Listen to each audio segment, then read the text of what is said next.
Everyone, आपका स्वागत है हमारे YouTube channel English by solution में। तो आज हम लोग पुनः फिर से टाइम एंड टेंस का अगला टॉपिक मैं लेकर के आया हूँ, जो कि आज का टॉपिक हमारा होने वाला है फ्यूचर परफेक्ट टेंस। यानी आज के टॉपिक में हम लोग सीखने वाले हैं फ्यूचर परफेक्ट टेंस का, उसका आइडेंटिफिकेशन क्या होता है, उसका स्ट्रक्चर क्या होता है, उसके आधार पर सेंटेंसेस कैसे दिए होते हैं, किस तरह से उसे हम लोग ट्रांसलेट यानी हिंदी टू इंग्लिश करेंगे। यदि अभी तक आपने टाइम एंड टेंस का बाकी वीडियो नहीं देखा है तो आप जल्दी उसे जा करके उसे देख लें, जिसका कि लिंक डिस्क्रिप्शन में आपको मिल जाएगा, वहां से आप उसे चेकआउट कर सकते हैं।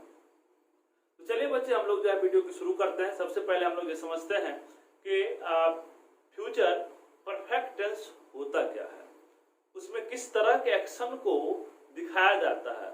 यानी कि एक्शन में आपको ऐसा क्या दिया होगा या एक्शन किस तरह से आपको लिखा होगा सेंटेंस के अंदर कि आप उसे देखते ही आपको पता चल जाता है कि यह यानी फ्यूचर परफेक्ट टेंस का वाक्य होगा। तो यहाँ पे बच्चे हमने डिफिनेशन को भी लिख दिया है। कहता है the future perfect tense is used to talk about action that will be completed by a certain future time। यानी कि फ्यूचर परफेक्ट टेंस ऐसे एक्शन वालों सेंटेंस को कहते हैं जिसका एक्शन फ्यूचर में एक निश्चित समय में कंप्लीट होने वाला है। यानी कि हम लोग अभी से ऐसा अनुमान लगा लेते हैं कि फ्यूचर में कौन से समय में कौन सा काम हमारा फिनिश होने वाला है, कौन सा काम हमारा कंप्लीट होने वाला है। तो ऐसे सेंटेंस को हम लोग क्या कहते हैं, फ्यूचर परफेक्ट टेंस कहते हैं। जैसे एग्जाम्पल के रूप में दिया हुआ है I shall have written a story, यानी कि मैं एक कहानी लिख चुकूंगा। अगला है he will have wasted his time, यानी वह अपना समय बर्बाद कर चुका होगा, जिसको कि हम लोग यहाँ पर आइडेंटिटी के रूप में, यानी कि आपको हिंदी में सेंटेंस किस तरह से दिया होता है तो उस चीज को देखते हैं। आपको यह हिंदी में सेंटेंस दिया होता है जिसके क्रिया के अंत में चुकेगा, चुकेगी, चुकेंगे, चुका होगा, चुकी होगी, चुके होंगे, यानी ये सारे आपको हिंदी वाले सेंटेंस के एक्शन के अंत में लगा होता है, जिसको कि हम लोग इस स्ट्रक्चर के माध्यम से उसे क्या करेंगे, उसे हम लोग ट्रांसलेट करेंगे। जिसका स्ट्रक्चर आपको यहाँ पर दिया हुआ है, सब्जेक्ट शैल या विल हैव प्लस वर्ब का थर्ड फॉर्म देन ऑब्जेक्ट। यानी कि बच्चे यहाँ पर शैल या विल का जो प्रयोग किया गया है, जिसको कि बच्चे हम लोग पिछले वीडियो में इसके बारे में हम लोगों ने डिस्कस किया था। यानी कि वैसे तो मॉडर्न इंग्लिश ग्रामर में आप सभी के साथ विल का प्रयोग कर सकते हैं, चाहे सब्जेक्ट के रूप में आई आवे या वी आवे या ही आवे, थर्ड पर्सन का कोई भी आवे, तो वहाँ पे हम लोग जो है यानी विल का प्रयोग कर सकते हैं। लेकिन यदि हम लोग जो है ट्रेडिशनल ग्रामर के अनुसार चले तो आई और वी के साथ सेल का प्रयोग कर लेते हैं, और बाकी जो भी सब्जेक्ट होता है थर्ड पर्सन या सेकेंड पर्सन, उसके सब्जेक्ट के साथ हम लोग किसका प्रयोग करेंगे, विल का प्रयोग करेंगे।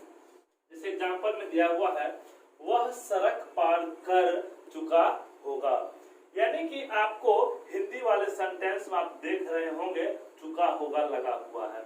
आइडेंटिटी में यानी पहचान में भी मैंने यही चीज बतलाया है, आपको क्या लगा होगा, चुका होगा, चुकी होगी, चुकेंगे, चुकेगी, चुकेगा।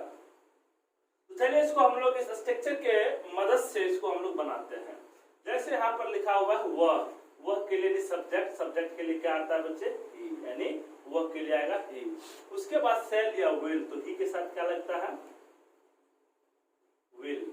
उसके बाद क्या कहता है, हैव, लगा देंगे हैव। उसके बाद क्या होता है बच्चे, पार करना। पार करना का इंग्लिश क्या होता है, क्रॉस। क्या होता है, क्रॉस। क्रॉस मीन्स होता है पार करना, यानी एक ओर से दूसरी ओर जाना। तो क्रॉस होता है, क्रॉस का थर्ड फॉर्म हो जाए क्रॉस्ड, क्रॉस। उसके बाद क्या है, सड़क। सड़क यानी द रोड, यानी क्या बन गया, he will have crossed the road. चलिए इसका हम लोग नेगेटिव और इंट्रोगेटिव सेंटेंस भी हम लोग देख लेते हैं, उसका भी एक एग्जांपल ले लेते हैं। चलिए तो अब हम लोग क्या करते हैं, कुछ नेगेटिव सेंटेंस इंट्रोगेटिव का भी एग्जांपल देख लेते हैं स्ट्रक्चर के साथ।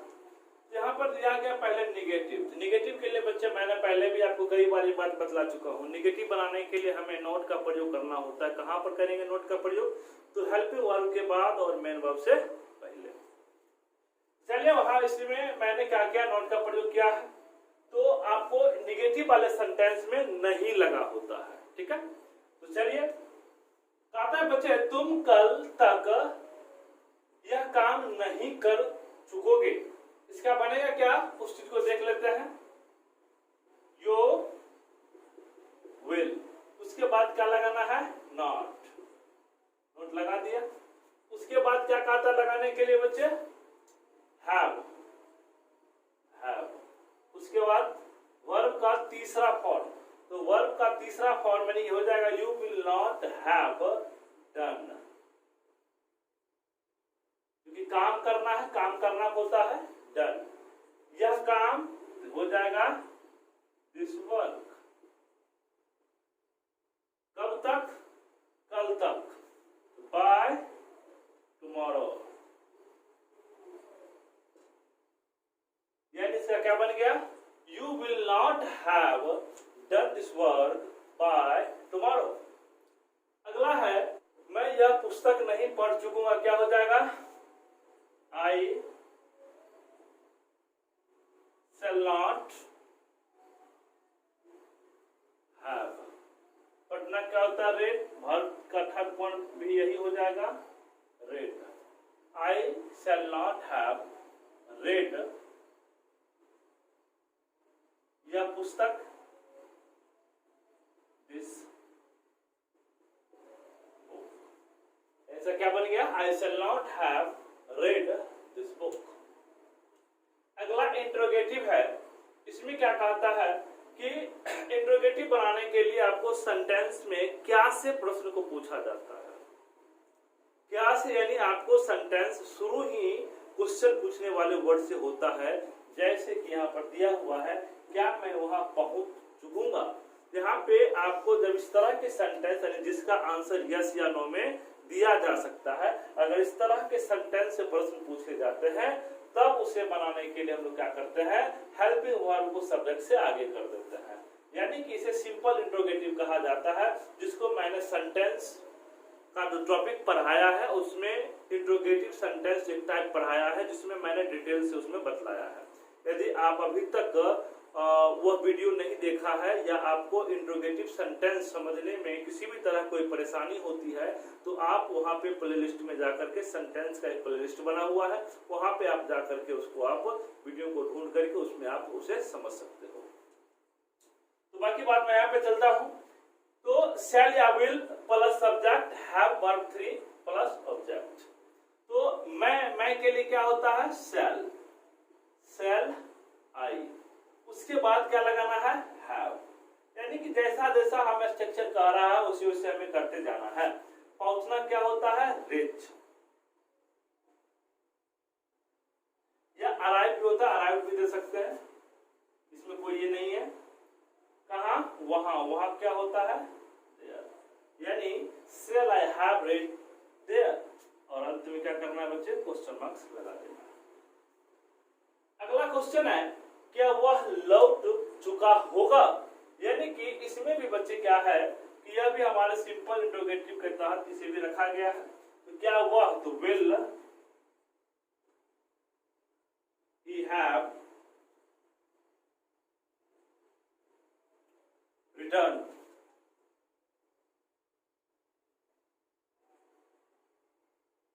यानी वापस होना, लौटना, रिटर्न, और इसके अंत में आपको क्वेश्चन मार्क्स होगा। अब उसके बाद अगला सेंटेंस है WH interrogative sentence. WH interrogative sentence में क्या होता है, इस सेंटेंस में भी प्रश्न किया जाता है और इसमें भी किया जाता है, दोनों में अंतर है। यानी इंट्रोगेटिव, सिंपल इंट्रोगेटिव सेंटेंस का आंसर यस या नो में दिया जा सकता है, जबकि WH पूछे गए सवालों का जवाब आप यस या नो में नहीं दे सकते हो। तो उसमें क्या करेंगे बच्चे, उसमें सबसे पहले आपको WH वर्ड होगा, यानी वर्ड का पहला 2 लेटर जो होता है वो WH वर्ड से शुरू होता है। उसके बाद शैल या will, subject, have, verb 3 plus object. चलिए इसका भी हम लोग एग्जांपल से भी समझ लेते हैं। तो WH इंट्रोगेटिव का एग्जांपल दिया गया, लोग कहां जा चुकेंगे, कहां, WH वर्ड कहां क्या होता है, वेयर, वेयर विल यू, यानी आप लोग कहां जा चुकेंगे, तो वेयर विल यू हैव, जाना का गो होता है, क्या हो जाएगा यहाँ पर, गॉन। हमारा पहला बन गया where will you have gone. दूसरा कहता है रानी कब सो चुकेगी, कब, यानी व्हेन विल